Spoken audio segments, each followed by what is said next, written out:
Hello and welcome to the next in the Smart Society webinars. So my name is Geoff Baxter and I'm the MD for Smart Society. And so today we're going to be talking about business support programs and about the delivery of business support programs, obviously with the introduction of UKSPF. And some of the requirements around that's brought in some real complexity. And we've met with lots of clients who asked us questions about this, and so we thought this was an opportunity to share some experiences of a couple of our clients who we know have delivered some really good programs and got a lot of experience in this. So just a very brief introduction to Smart Society. We are a business support provider and grant administrator, and we've been delivering programs so over the last 8 years within business support and grant administration.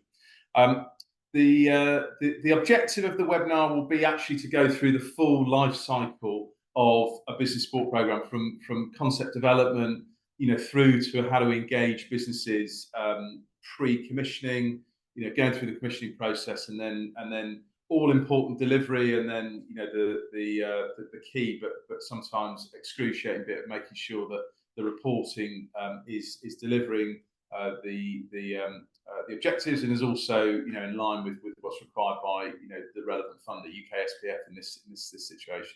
The idea is about sharing experiences from the current programs, previous programs as well. May or may not necessarily be UKSPF, but are really relevant to this. And I think is really just about exchanging best practice and just really understanding areas to be thinking about, and what works really well and maybe also what doesn't.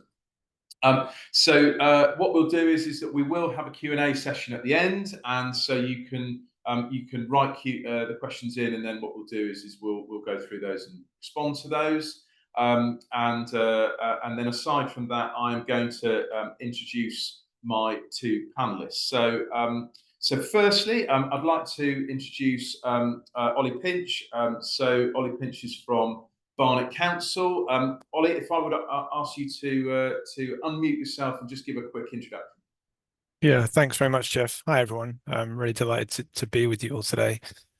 So yeah, I'm the Business Engagement Manager at Barnet Council, working in the Skills and Economy team, and our team are there to connect and support with residents and businesses through various programs, skills and training, apprenticeships and job opportunities, and then also business support and startup support. Don't know how much more you want me to say at this point, Geoff, so I can leave it there and go into more about the detail about Barnet as a whole and the programs later, or do you want me to say more now? Yeah, no, thank you for that. Thank you, Ollie. So I'm also delighted to introduce Tom Brooks. Tom is from London Borough of Hounslow. Tom, would you like to give a quick introduction to yourself? Sure. Thanks, Geoff. So Tom Brooks, London Borough of Hounslow. So yeah, one of the 32 boroughs in the capital. I'm in our regeneration economic growth team. We do much around sort of business support, obviously economic development, town centre management, town centre master plans, and other regen projects. So yeah, a fairly wide scope, but UKSPF and the business support programme comes under our remit. Brilliant, thank you very much indeed. Great. So I think if we're thinking about the kind of life cycle piece, then obviously the concept development can probably be the most difficult piece of that, because you starting off with a bit of a blank piece of paper and starting to think about that. So Ollie, as a first question, can you just talk a bit about how you developed a concept for a recent business support program? Talk about the process that you went through, and maybe give some tips on how you might do it differently, if you were doing it again or so forth. Really interested to hear. Okay, yeah, sure. Well, let me tell you a little bit about Barnet first of all. For those of you who don't know us, we're large as London boroughs go. We've got about 400,000 residents, which is the second highest of any of the local authorities in London. We're outer London, so we're in the north/northwest corner, and we've got about 25,000 registered businesses in the borough too, so quite a large amount. I think it's like third or fourth in terms of registered businesses across London. We've got almost entirely small businesses, as I'm sure many of you also have. 99.6%, give or take, are SMEs, and the vast majority of those are micro. In fact, just using data from the ONS, it looks like we've only got about 30 larger businesses, so more than 250 employees in the borough, and half of those are public sector, the NHS. We've got a university, Middlesex University, a college as well, with multiple campuses across the borough, and the council themselves. So it's really dominated by those small and micro businesses, and also a lot by the geography of the borough. We're a really hilly, which people don't think about when they think about London, and we're dotted with different high streets and town centres, 30 or 31 by different counts. And that means we've got a lot of retail and hospitality businesses, but also quite large sectors around construction and property services, education, health and social care. We've got quite an aging population as well as a borough, and also arts and culture. So just sort of, I wanted to say that, just sort of give you a flavour of kind of where we start, really, where we base everything. The last thing to say is that we are also, well, we consider ourselves very much a home of small businesses and startups. Again, we have a large number of newly registering businesses in the borough every year. So we think of ourselves very much as an entrepreneurial centre. We know that we've got a lot of businesses that are in that are either lawyers or accountants. So there's a lot there that businesses just registering in the borough. But despite that, there's still a lot of startups and entrepreneurship in the borough. So supporting residents with their entrepreneurial ambitions is also a big part of what we're trying to do. So the business support schemes that we designed, that we started with, was really trying to hit a lot of those bases, a lot of those different growth and priority sectors. So we have a startup program. And when I say, I'm talking about within the realms of the UKSPF, and really that was from, I'd say 18 months ago from now, the first 6 months of the 3-year window around supporting small businesses. Of course, it was just, I think, from my point of view anyway, not a lot of clarity about what the UKSPF was going to be and what it was going to fund. So it was only at that point that we really started to make progress and start to design and commission programs.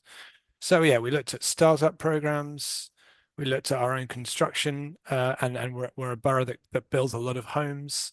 So we thought about how can we connect more of that growth and investment to local opportunities. We also looked at our own arts and culture sector. We've got a lot of local artists, a lot of very small cultural organizations, think like really tiny, like maybe small theaters or groups. We're not talking about, big nationally important arts and culture organizations, bar one. We also looked at digital support and helping the high street and town centres connect with those opportunities and compete with online brands. Sustainability, of course, and the green economy. And then also more town centre specific support programs. We identified areas of need within the borough that we thought, that we know are really deprived. Either they're going through waves of regeneration and they need support through that phase, or they are, looking at indices of multiple deprivation, really in need of support. So we wanted to help them, and we wanted to give them the tools to help themselves. So we designed a program that tried to build more trader associations and business associations within those different town centres so they could support and do their own delivery as well. And the last thing I suppose I wanted to say is around, we also thought internally in the council, we're told by businesses that we are, I think probably a lot of you might have this experience, very difficult to navigate, very hard to know where to start and where to find different services, quite transactional stuff like business rates and licensing, commercial waste, as well as the fun stuff like I deliver. So how do you do that? How do you make that easier for businesses to navigate? And we've started to do quarterly breakfasts for businesses with the leader of the council there, with key officers as well, just so that businesses could really understand the offer and that we had a direct dialogue for businesses. And I think that dialogue that coincided with our change of administration about 2 years ago has really helped us to better understand what businesses are really after and what sort of programs we should be designing and commissioning. I'm in a team of 5 people, but I'm the only person dedicated to business support. So as one person across the entire borough, it's impossible to deliver a lot of this in-house. So our model is, it tends to be to commission. We design, we go out through procurement, and then we commission organizations like Smart Society, full disclosure, to deliver some of our business support programs. And that can slow things down, but I think it can also mean that you get high quality partners who understand how to deliver and are equally able to input into what those programs should look like and how they should be delivered. You asked me, I think, about sort of like where we could have done things differently, where things might have gone wrong as well. I don't know what your experience was around the room, but we did a lot of this together all at the same time because it felt like a short timeline. We had to design and commission things in parallel. And I think that was a weakness because it meant we couldn't really learn from what one program was doing and then apply it to others. That's not, wholly the case, but for a lot of it, I think it would have been great to have phased it a bit more. The benefit of doing it all together was that we could bring the different providers together in the room, and then you can signpost to each other and cross-pollinate, see where there's opportunities to collaborate. But I think, yeah, it would have been nice to have had more time and to have phased things more readily. Shall I stop there, Geoff, or is there anything else you want to cover? No, really interesting. And I think covered a lot of the touch points in there. So Tom, is your experience the same as that? Is it different? When you're thinking about the concept development, were you focusing on similar niches, or was did you have a kind of different approach to that?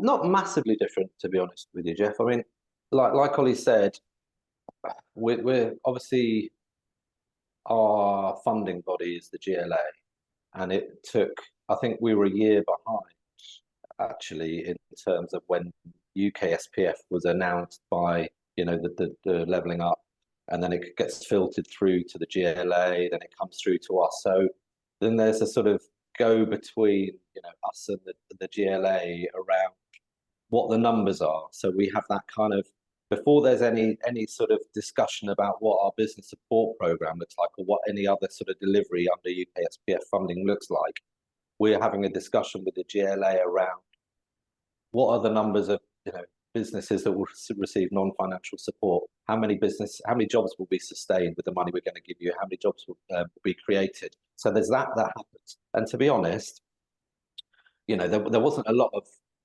consultation. I mean, I think it's the sort of speed that these things happen, but we haven't got a great deal of time to sort of research exactly what sort of business support we're going to provide to achieve those outcomes. We've suddenly got these outputs and outcomes to achieve, and then we have to sort of retrospectively think, well, how are we going to do that?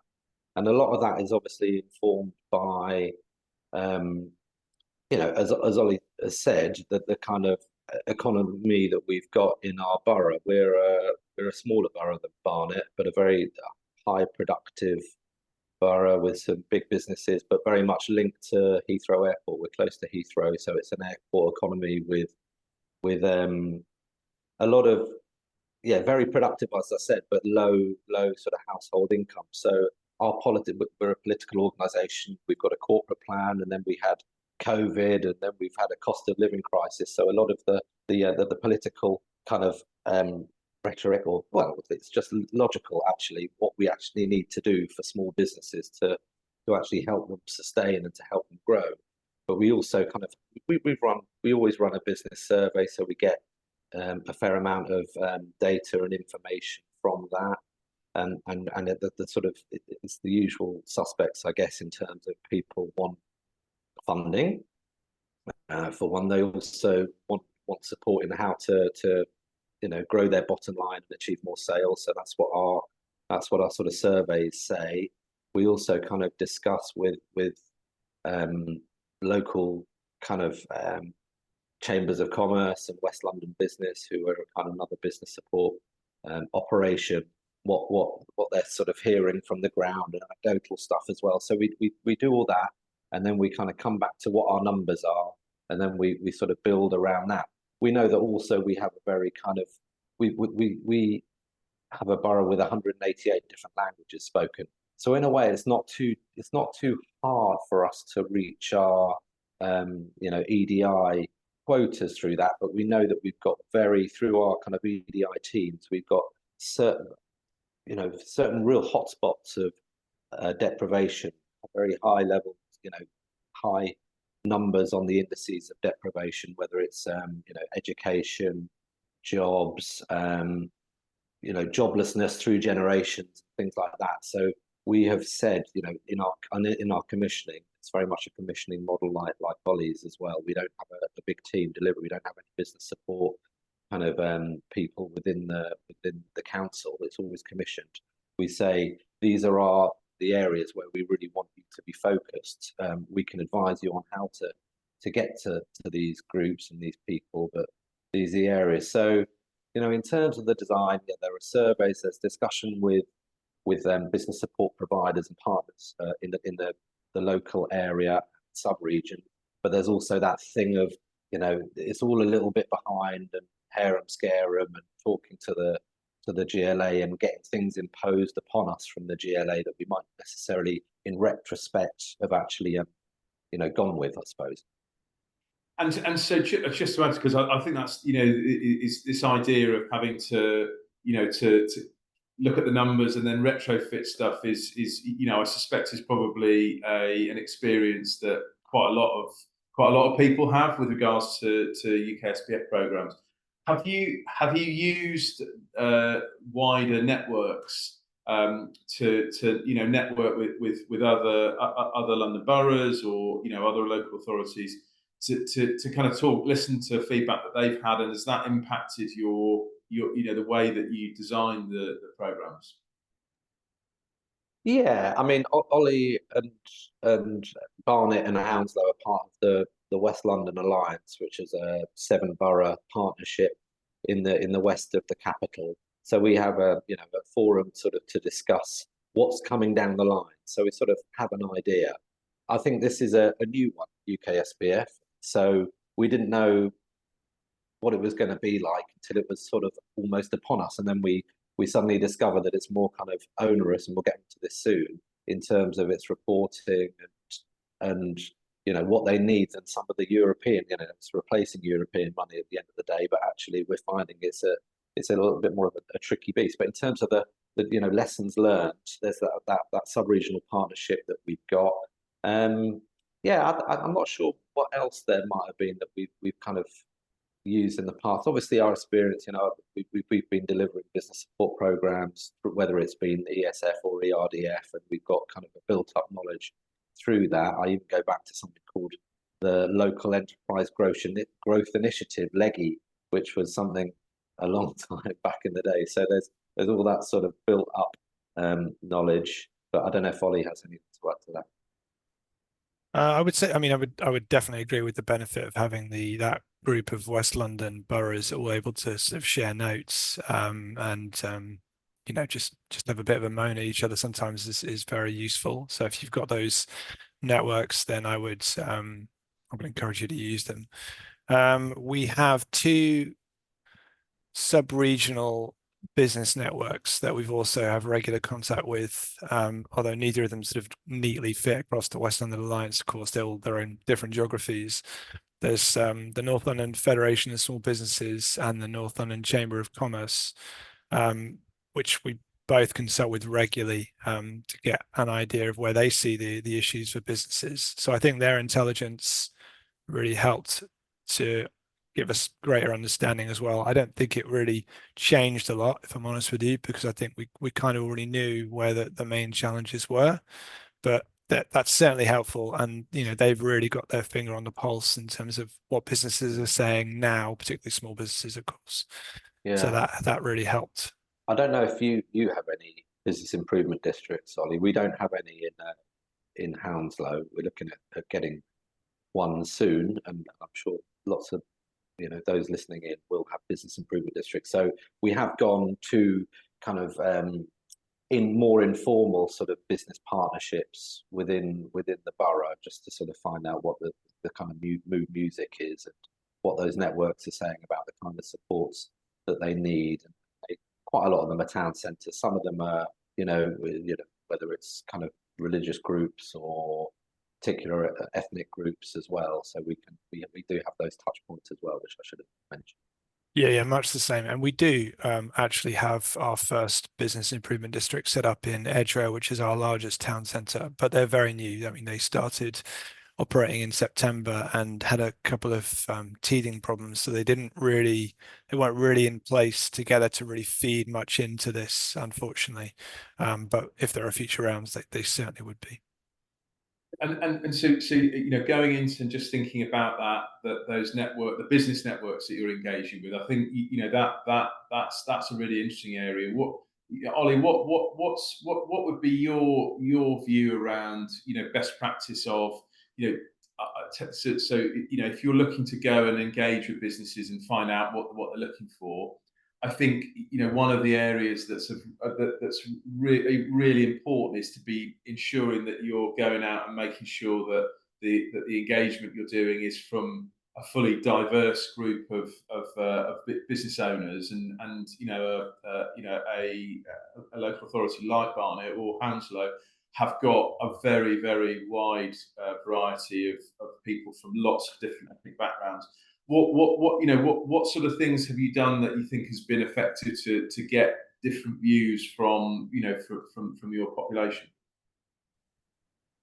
The number one most effective was to go to them, not just in person, but to go locally out to them. And I know that's easier said than done, depending on the geography of where everyone is. But relying on online was, not really working, and you would get a small number of the same people coming. So the in-person engagement in store, particularly, that was key. I think with retailers and hospitality businesses, particularly that work long hours, and often it's a family-run business, and there's no one that can step away and attend a training session or a briefing session. You won't get anything from them if you don't go in store and talk directly to them and hear about it. And it's resource intensive, obviously, but you learn a lot more from the businesses that way. And the businesses definitely value that effort.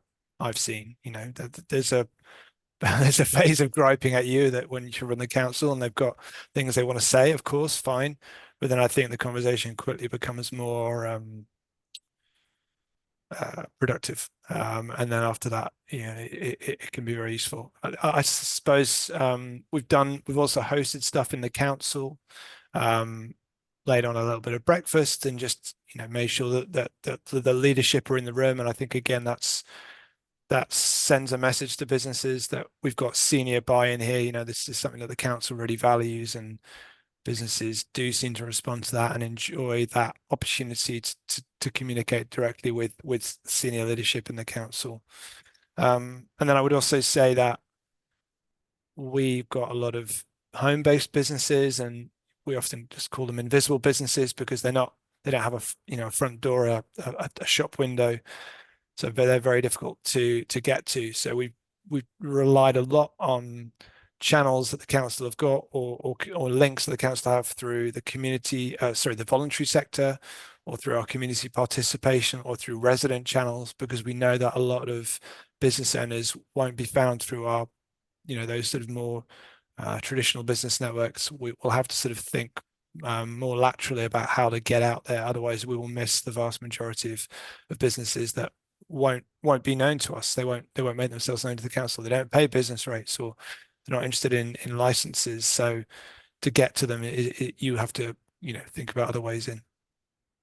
And I think I suppose, Tom, this challenge, if you're talking about 186 different languages spoken in Hounslow, what are the strategies that you use to getting out to people, and with an objective that a truly inclusive business support program is going to engage people from all sort of ethnicities, and particularly if you're talking about citizens and business owners whose first language isn't English. What do you think is the best strategy to approach that, to get as broad a engagement as possible?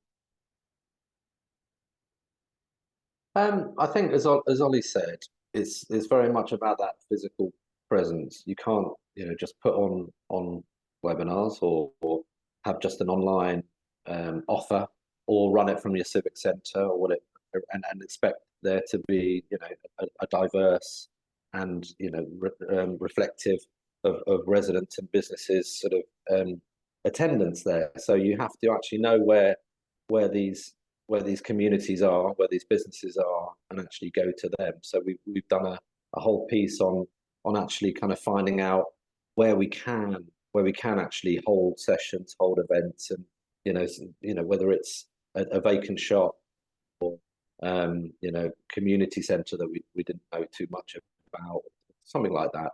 But we also are very much looking at champions within those communities. So if we've had a success with a business within a section of our community that we're not actually getting a great deal of traction with, they become a champion, and they kind of will tell their sort of business network and supply chain in the region that we've had some good support through this, and you need to take it up as well. And I think that we've sort of shied away a little bit from badging it too much government and council. We've sort of tried to be a bit more this is a not private. We have to put these badges on. Everybody knows that. You have to say that you're the council and it's levelling up and Mayor of London and all the rest of it. But it's a business offer at the end of the day, and businesses kind of react to that. But and we play down the kind of public sector side of it. Okay, yeah, no, I think that's it's great feedback. I think there will naturally be a group of businesses that maybe don't respond to if it's got a real local authority feel to it. So I understand that.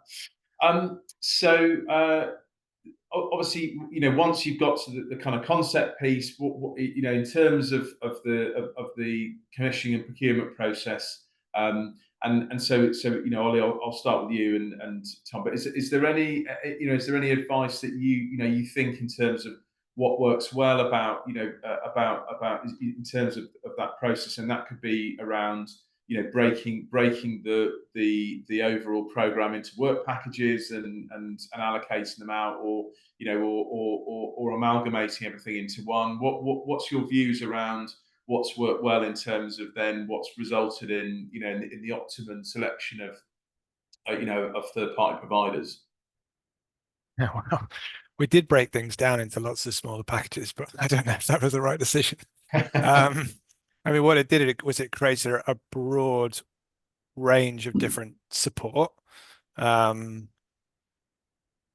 from a project manager point of view, that was a bit of a nightmare, if I'm honest. No, nightmare's not a bit strong, but it's been much harder to then, of course, manage that and track that, and quarterly then get results from all of those different providers. And we're still going through that process, of course. So I think there are benefits to that and there are drawbacks. And one benefit that I should say, of course, is that once you create it into smaller packages, you're more likely to be able to find local partners who can help you deliver that. And we have had a couple of successes with that. And I wouldn't change that for the world, because it's great to be able to say, look, we're working with this local partners to support other local businesses. And I think stories like that are the best that you can hope for. You're really retaining that wealth locally, and it's those multiplier effects. It stays local and it helps local people. So that is good, but it just takes a bit more work to get there. But I think you blend that with providers who are more well trodden on these paths, and they've probably gone through experiences with European projects too, and they understand what's required, what local authorities are looking for. And when you start to go down the formal procurement routes, it's hard not to be drawn to those partners because they say all the right things, and that's because they know what they're doing. They've got that experience, and they can give you that assurance that when it comes to those pinch points where you're looking for data in a very quick process, or you need them to invoice you right then and there, they'll do it. They know what to do. So I think that there's good bits and bad bits about doing it. I mean, I do wonder about whether we should, if we'd gone back, would it have been better to just bundle it all as one and just put it out there as a bit of a mega project and say, these are all the things we're looking to do, and help us deliver it. And it would, from a reporting point of view, it might have been the best thing, but we would almost certainly would have missed out on a lot of that local engagement, despite a lot of the social value that we apply to all of our contracts, that would encourage them to work with local partners. So yeah, I think overall, I suppose I think we probably got it about right, but it is a bit of a headache to balance all of it. Yeah, Tom, what's your feelings about that? I think we hedged our bets a bit. We didn't do the massive all-in-one chunk, whole kind of UKSPF business support pot as a commission. For one, because it would have been, well, we would have had to go out to open tender, and I'm not it depends on the situation. Sometimes an open tender is a good thing because you get you're widening the net at the end of the day, and you might get some fantastic bids, but at the same time you can actually get some fantastic bids from the wrong provider. You can get some really savvy bid writers, tender writers, but not necessarily the right provider for your borough at the end of the day. So that's my personal view. I mean, some people would disagree and say you should always go open tender and do it fairly, but we did a closed in. We split it into 3 or 4 chunks, and I like the idea of having that flexibility. So if something happens, to change the business support requirement, we have that flexibility with money still there to actually go out to commission more or be more targeted or in a certain area. So we did a closed tender, and we invited. Because we've done so many business support programs in the borough, and we've kind of the business community have got to know a lot of our business support delivery partners. We kind of invited them all in a closed tender. We said, well, it would be good if you kind of went actually collegiately together in a bid for it. Or we can't force you to, but we'd quite like you to. And obviously in that tender, we didn't totally specify that you have to do this, you have to deliver that. It was more the themes I was talking about, which was, well, we definitely need these outputs and outcomes, but we want, we know there's a lot of digital exclusion, so we want that. We know there's a lot of links to the airport, so we want to look at supply chains, things there. So we kind of, we as I say, we hedged our bets a bit. We retained some flexibility, and like Ollie said, we were very keen on people who have experience in the borough still delivering in the borough. No. I think I would really agree with that. I mean, I suppose the other thing that we would add to that is probably around, that there is you get a lot of additional richness, and this Ollie alluded to this around VCSO partners. And so, but sometimes those partners are going to be less set up to be able to deliver the structured reporting and the requirements around that. And I think that's an area which anyone that's thinking about the commissioning process is to maybe be thinking about those potential partnerships early on, so that they can be thought through, and because the partnerships take a bit of time to develop, they're not always straight, plain sailing with regards to 2 providers working together. But I think where they're successful, and we've definitely had some really successful partnerships with BCSO organisations. I think that that can have a real plus point, and it's also seeing funding going into organisations that really do need it, and particularly where funding from other streams can have dried up over the past, certainly the past 2 years or so. So 100%. Yeah.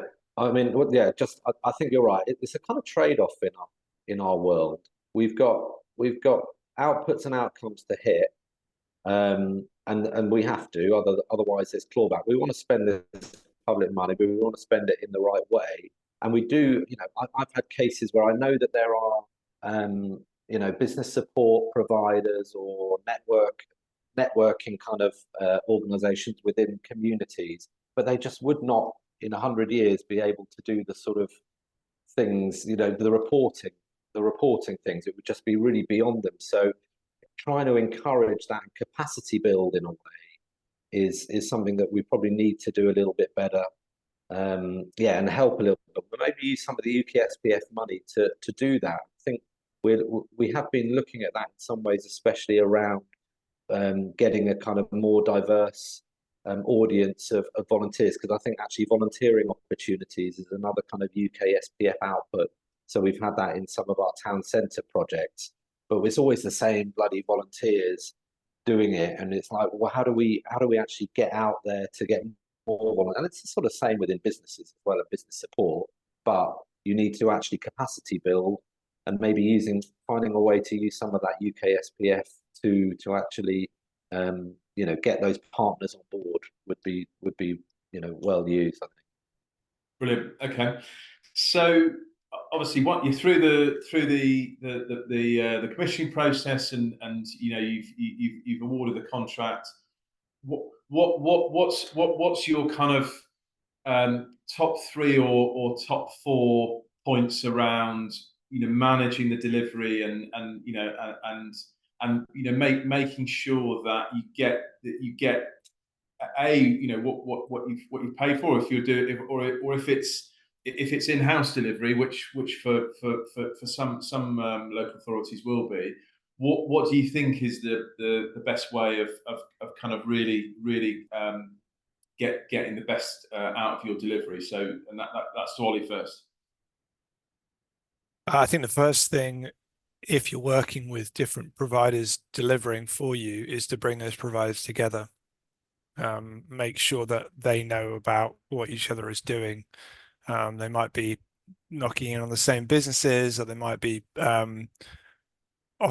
using very similar language, and that can be really confusing for businesses.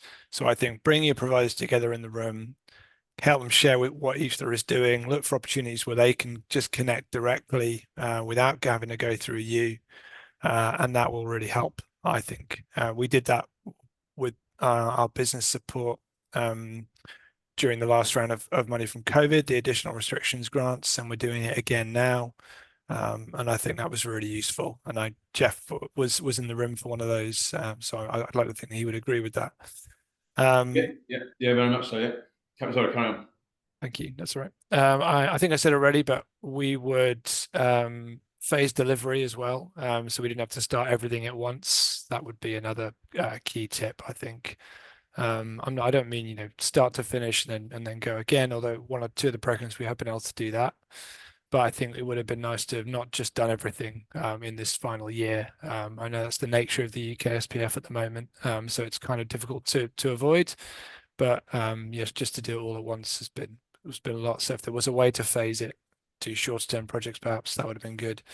And my last one, I think, is to think beyond the UKSPF reporting outputs and outcomes, and to think about how you're going to then tell stories. Once you've reported all those outputs and outcomes, that's kind of done, and you can obviously use those numbers. But when you're then telling stories to the community and businesses and your colleagues and councillors about what the success has been, you need to then have those case studies ready to go. You need to have images and quotes and real stories about impact that's been made from all of the programs you delivered, and a wide range of them too.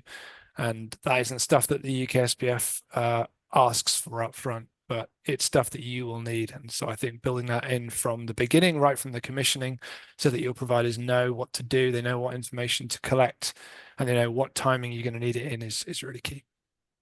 In terms of that comms process, what do you think are the sorts of channels and and formats that work really well to get messaging out to to certainly councillors and internally, to really show the benefit of these programs and that therefore investment in them is the right thing to do? I think it's going to vary from council to council because every council has different structure. I was listening to Tom talk about his team, and it's quite different to ours. Our regeneration and placemaking or town centres bit is separate, rightly or wrongly. So we have to really make the effort to communicate with them and make sure that they're aware of what we're doing and vice versa. So I don't think there's one size fits all approach, but I suppose just keep talking about it, make sure that your council, your portfolio holder knows all about it and is talking it up. We've got a small business champion in the borough, and we always make sure that they're fully versed about what's going on so that they can talk it up in committee meetings and in those senior forums that we're not in. So I think, yeah, just keep talking about it and make sure that enough people across the organization know what's coming. You won't get everyone, and I'm sure there are a lot of people who've got no idea what the UKSPF is and would love to have worked with us at an earlier phase about designing programs that might have helped businesses that they work with. But we tried our best to get out there and corral as much opinion and interest in it as we could. Brilliant, thank you for that. So Tom, in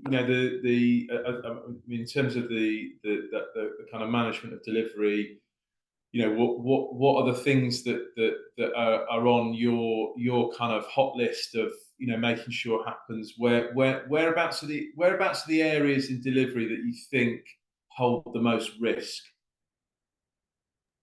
Well, I mean, the most important thing, I guess, is that we need to send in our kind of monitoring to GLA 2 weeks after the end of the quarter.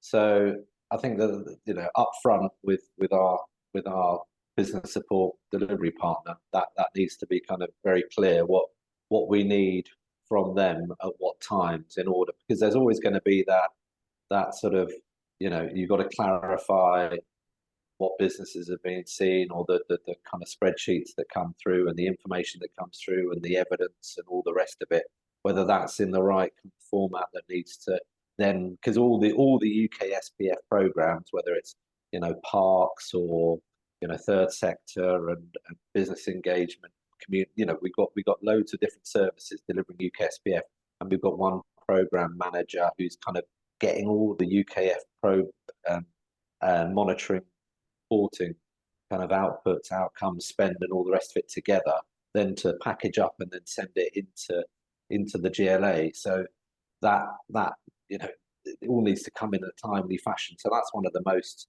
important things. I mean, in terms of sort of the ongoing management to make sure a quality program is being delivered, I think it's that very an open channel, regular meetings, of course, but there always being that open channel between us and the support providers.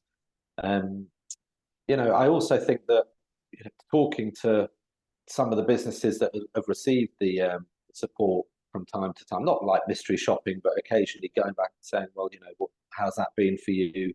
Getting those sort of live case studies, as Ollie was saying, and finding out about the real success stories and sharing that within sort of various comms channels, as discussed already, is a key thing.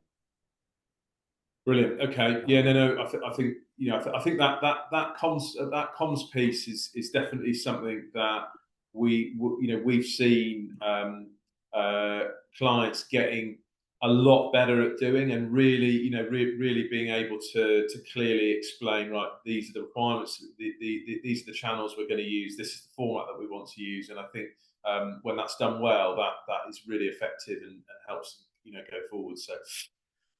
So Tom, I'm going to stick with you because you've obviously alluded to the delightful process of reporting and so forth. So I mean, it would be. I'd be interested in your thoughts. What's been your experience of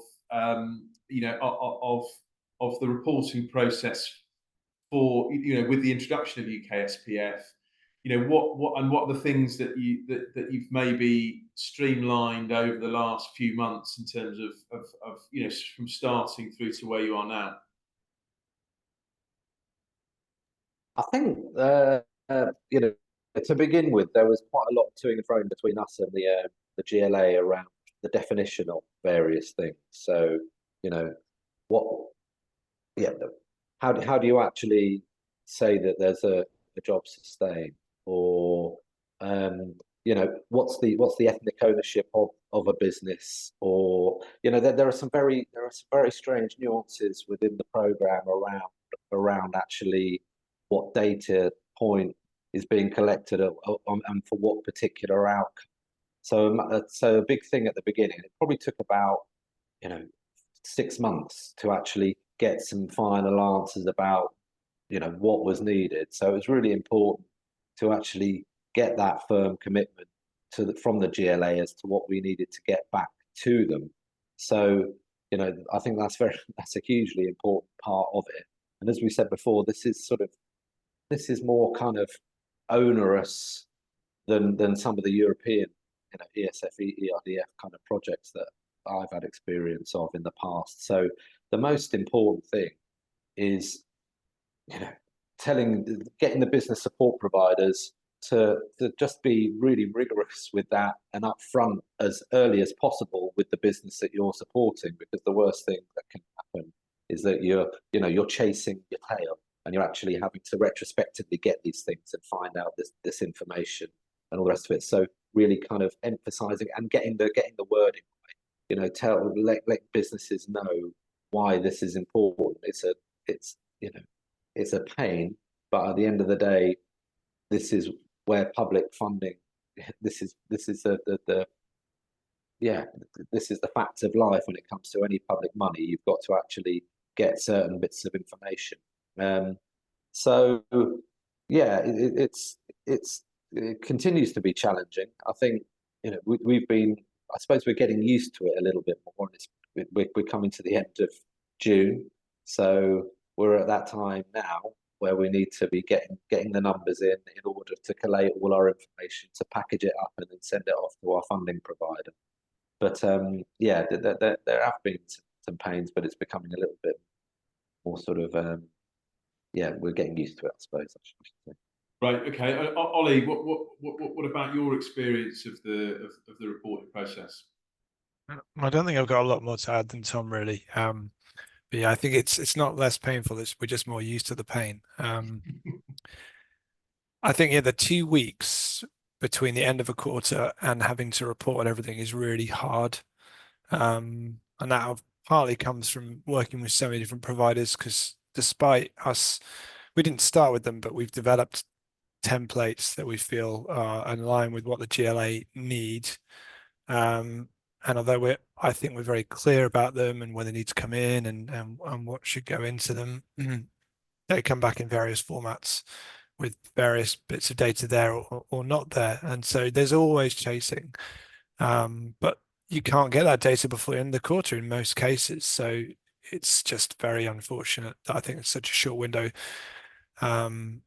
So that would be my main experience of it, really. If that was more like a month, I think that would be helpful. But yeah, I think we've now developed these templates. We're now, I think, very clear with our providers, and that's helped. But yeah, still kind of ongoing pain to an extent. Yeah. No, and I think the reporting will always be. I suppose certainly from our perspective, and this goes out to anyone that's maybe working with providers.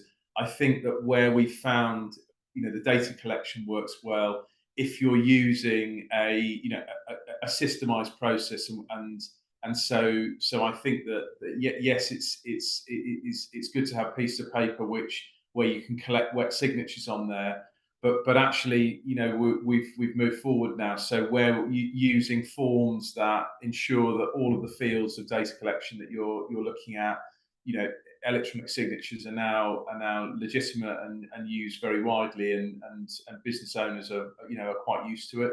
So I think if you're working with a business provider and they're using stuff like that, I think that's a good thing. I think if they're not, then just encourage them to consider that, because I think that definitely gives you your sort of it gives you the structure that you need and reduces the amount of data that you're chasing on that. So I mean, we're working with one provider who I think is just sort of learning this. They didn't want to put in too many data fields when businesses are registering for an event, because they didn't want to discourage them, which is fine.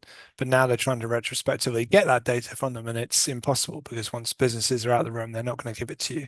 So they're really falling short on this quarter on what they can report to us, which is annoying, because we were very clear with them about what they needed to do, and they were very confident that they would be able to get it. So I think we learn and they learn, that's just the way it is. But I think really encouraging providers to get that data as soon as they can, I think is really key.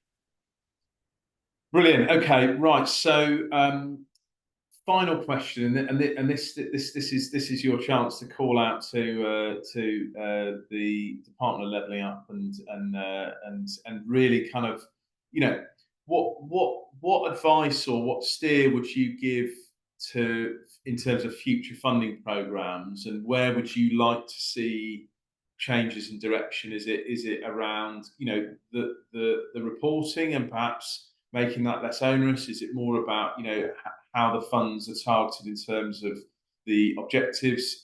So Tom, I'll start with you. What would be your sort of 2 or 3 things that you'd like to see change? Well, I guess the department's probably going to change given next Yes. Thursday. So will probably all be kind of reshuffling again and come in a different format. I don't know. I'm a big one for the sort of devolvement, I suppose. So letting the boroughs or the regions kind of decide what to, not to impose, not to be, a borough like Hounslow, as I've already said, is massively diverse already. So we don't necessarily need kind of put on us. But maybe we do in other areas. I think we have, like I think disabled businesses. I think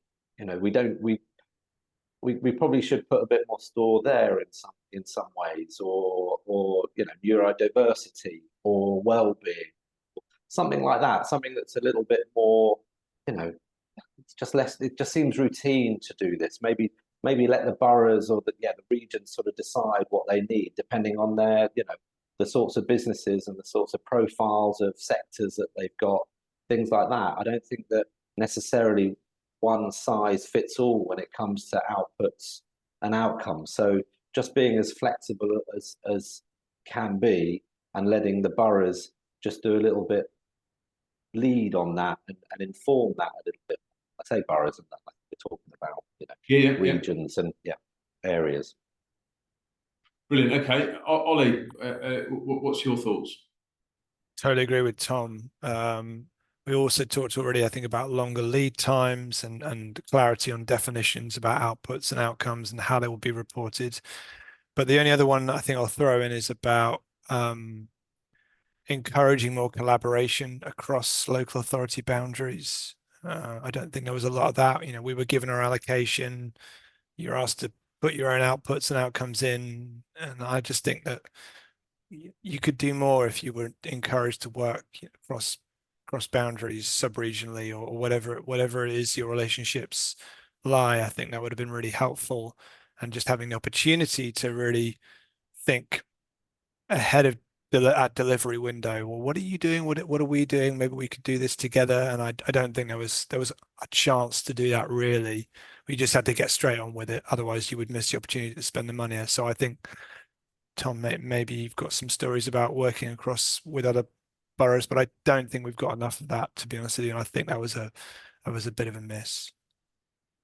Yeah, I mean, it's ridiculous, isn't it? That sort of the way we've got a business support program, and somebody lives 10 meters outside of the borough, and then we can't sort of count them, or vice versa. Do you know what I mean? Or give them to you as the one of your outputs, and then something comes back to us. It just is so ridiculously prescriptive. But yeah, maybe that's the only way they could administer it in a way. But yeah, if those changes could be made, it'd be good. Yeah, great. No, I think that's that's definitely, from a citizen's point of view, a business owner, somebody that maybe feels like they live within one local authority and they are just outside of it.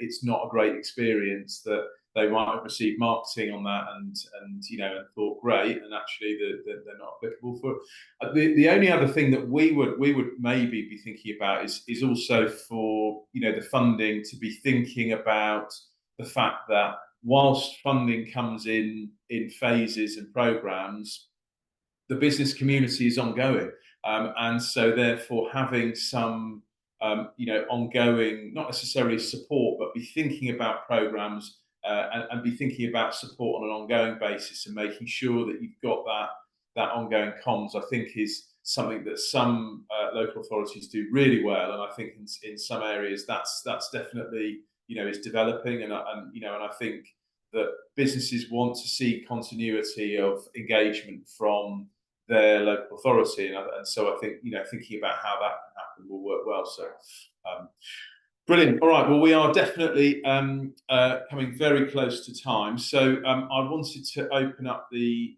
Q&A and to see whether we have any questions from our participants. So I think the in terms of questions come through, please send those across to us. So one of the questions that has come through to us for as a message is to just to ask the panelists, has anything gone wrong with any of the programs? And if so, how have you solved it? And we might well have covered off a couple of things, but is there anything that you could kind of draw out that? I'm happy to go first, Tom. If you do have one in mind.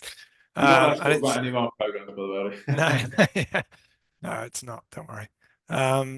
So it's still ongoing. So I'm not sure if I've got a lot to say about how we've solved it, but it goes back to that working with the local voluntary sector, and it's a shame to tell this story because I don't want to sound like it's troublesome to do this, because it's very rewarding and really worthwhile. But one of the projects was to create smallish pots of money that trader associations and town teams could bid for. Town teams, from our point of view, are a mix of residents and businesses that are thinking about their own town centres and what changes they'd like to make, both capital and revenue related. And we created a program where they could bid for money, put in a delivery plan, and then we would award if we thought what they were going to do was feasible and that we're going to support local businesses. So it was all going pretty well, but the problem has been that because these town teams, these trader associations, are volunteer led, they are unincorporated associations. Their legal status was quite tricky for our legal team to then draft contracts for, and we ended up getting tied up in what should have been a very simple grant agreement to being quite long-winded and with quite a lot of teeth. And even though we can say verbally that there's no way the council will try and claw this money back from you, that's what the contract says. And for a lot of the groups, that was just too much. So what we ended up with was actually only delivering on a proportion of the total target that we've made. And we've gone and had a lot of different conversations and dialogue with the business associations, trying to reassure them and try to encourage them to move forward. But some of them won't, and I think that's a lot of lessons for us about what we're asking for of them. I mean, the project is trying to give them more a formal structure. We asked them to have a bank account and a constitution, but actually I think now they're now talking about, well, maybe we need to incorporate it as a CIC or a CIO and have that legal status as well. And I think that's something that we hadn't anticipated. So we've learned a lot, and it will deliver to an extent, but not unfortunately to the level that we hoped. But I think, you know, all being well, we would do it again if the money was there again next year. Okay, Tom. I don't know if it's really kind of what, but I this thing of double counting, because quite often there's been we've got this output which is number of businesses receiving non-financial assistance or support, and you know when we've put the the numbers in and the given details of who's had what, then we've seen like numbers like 2 or 3 times of businesses being coming up, which is a mistake. I mean, to get over that, we just need to be a bit more diligent, and we need to work it out. But at the same time, we need to understand that we can't just sort of cut off the support, I think, for businesses. If they want to keep getting support, it might be for a very good reason. And they might not. They might need that more, that extra kind of bit of support, and it might keep going until they hit one of the outcomes of jobs safeguarded or job created or whatever it might be. So it's not that we sort of realise that there's always going to be that. So the key is, or has been for us, is to kind of get the numbers in, if you like. It's almost like a funnel, isn't it? So you kind of have events, you have workshops. So you've got that critical mass of businesses supported, and then you've got to sort of be very smart in identifying which businesses will need a little bit more intensive interaction through coaching and mentoring to actually get to the outcomes that you might need in terms of the jobs. Yeah, no, I think very, very, very, very good advice and very, very relevant actually. I think from our perspective, I think as a more operational point, I suppose, is that when you're thinking through your event planning and and looking at the different subjects, I think there are some subjects and some locations within any area that can be a real challenge to get participants to, and I think that's definitely been a feature of working with clients, across the UK actually, and you want to deliver a program which has got lots of different features, but there are some subject areas that are, by the nature of the fact that they're niche, that means that there's going to be a smaller group of people that are interested in it. And I suppose that the way that we've tried to improve that and improve the engagement we get, I think, is in part the marketing. I think it's really about making sure that you explain what the benefits of the event are, and really playing towards the key areas of businesses wanting to grow, the digital piece, and making sure that that is linked in every part to any event, so that that's really clear. I think also, it's really important to do that face-to-face piece, and so, but it's to encourage anyone to be thinking about events that are hybrid, so that you have an online presence as well as an in-person presence, and I think that definitely really encourages better attendance and so forth. So yeah. Great. Okay. Well. So we've not had any more questions come through, but if we get any further questions, what we'll do is we will, once we've uploaded the recording, we'll add the questions into the chat. So really, from our perspective, is just a very big thanks to Ollie and Tom. I thought that was a really useful session. Talking about some of the challenges, and and being very frank about it. I think the point about this is that these programs aren't just it's not all milk and honey. It's all about making sure that you're sort of thinking forward about issues, and issues will come up, and I think that example at the end, Ollie, I think that's a really really interesting example to be thinking about, that and just how the impact of a really well thought through program actually, some of it didn't deliver for various reasons. I understand that. I thought, I think it's really important to share that sort of stuff. So that's great. We will make the recording available online, so we'll put that on our socials. If anyone has any questions, or if they wanted to get any suggestions about programs that they were thinking about, then get in contact with us. through the socials or through our website. And also just to let you know that that next in our schedule is we currently have our National Business Survey running. That's running through until the end of the first week of July, and that's really just about getting feedback from both local authorities and also businesses about the areas of business support that they're interested in, what format they want it in, and really trying to understand that. And then in September, and the date is to be confirmed, but we'll hopefully be putting that out in the next 2 weeks. Will be a webinar session talking about that, and we'll be bringing on a couple of small businesses to just talk through some of the challenges that they've had recently. How that how the support can help them, and what sort of support is going to be useful in that format. But otherwise, I'd like to thank all the participants. A big thank you to Tom and Ollie, and we will look forward to seeing you again. Thank you.